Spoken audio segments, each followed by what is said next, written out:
Κυρίες και κύριοι, θα θέλαμε να σας δώσουμε μερικές πληροφορίες για την ασφάλειά σας. Μπορείτε να δέσετε και να λύσετε τη ζώνη ασφαλείας με αυτόν τον τρόπο. Σας δείχνουμε τώρα τη χρήση της μάσκας του οξυγόνου και του σωσιδίου. Σε περίπτωση απώλειας της πίεσης της καμπίνας, μάσκες οξυγόνου θα πέσουν αυτόματα από τη θήκη πάνω από το κάθισμά σας. Τραβήξτε τη μάσκα προς το μέρος σας, τοποθετήστε την στο στόμα και τη μύτη και συνεχίστε να αναπνέετε κανονικά.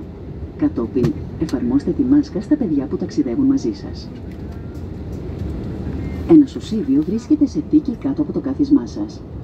Όταν σας δοθεί η οδηγία από το πλήρωμα να το φορέσετε, περάστε το κεφάλι σας στο άνοιγμα του σωσιδίου, ασφαλίστε την άκρη της ζώνης στην υποδοχή και σφίξτε ώστε να εφαρμόσει καλά στη μέση σας.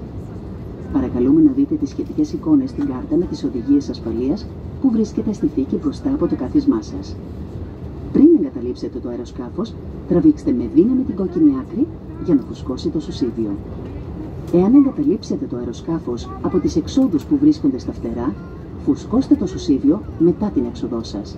Μπορείτε να συμπληρώσετε αέρα φυσώντας μέσα στο σωλήνα. Κάθε σωσίδιο έχει ατομικό φωτάκι που ανάβει μέσα στο νερό τραβώντας αυτήν την άκρη. Υπάρχουν 8 έξοδοι κινδύνου στο Airbus A320 Neo. 2 πόρτες μπροστά, 2 στο πίσω μέρος της καμπίνας και 4 στη μέση πάνω από τα φτερά. Παρακαλούμε, αφιερώστε λίγο χρόνο για να εντοπίσετε την πλησιέστερη έξοδο, η οποία μπορεί να βρίσκεται πίσω σας. Εάν σας δοθεί οδηγία να εγκαταλείψετε το αεροσκάφος, ο φωσφορίζων διάδρομος στο δάπεδο θα σας οδηγήσει στις εξόδους. Στην περίπτωση αυτή, θα πρέπει να αφήσετε όλα τα προσωπικά σας είδη. Στο κάθισμά σας θα βρείτε μια κάρτα που περιγράφει όλες αυτές τις οδηγίες ασφαλείας. Σας υπενθυμίζουμε ότι το κάπνισμα δεν επιτρέπεται σε όλες τις πτήσεις της Aegean. Ladies and gentlemen, we would now like to acquaint you with our safety procedures. Your seatbelt can be fastened and unfastened like this. Now we will show you how to use the oxygen masks and life jackets. In the unlikely event of loss in cabin pressure, oxygen masks will automatically drop from the panel above you. If this happens, pull the mask towards you, press it against your mouth and nose, and continue to breathe normally. Then, assist any children traveling with you. You will find a life jacket under every seat. When instructed to do so by the crew, pull the life jacket over your head, attach the strap to the hook in front, and pull tight to adjust it to your waist.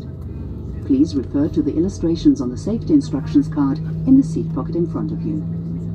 Immediately before leaving the aircraft, pull the red toggle sharply downwards to inflate the jacket. If you leave the aircraft through an emergency window exit, inflate the jacket outside. If necessary, you can top up the air through the tube. Each jacket has a lamp which lights up in the water when you pull out this tab. There are 8 emergency exits on this Airbus A320 Neo. 2 doors at the front, 2 at the rear of the cabin, and 4 overwing window exits. Please take a moment to locate the nearest exit, which may be behind you. If you are instructed to leave the aircraft urgently, illuminated strips on the floor will guide you to the nearest exit. In that case, you must leave all your belongings behind. At your seat, you will find a safety on board card explaining these safety instructions. We would like to remind you that all Aegean flights are non-smoking.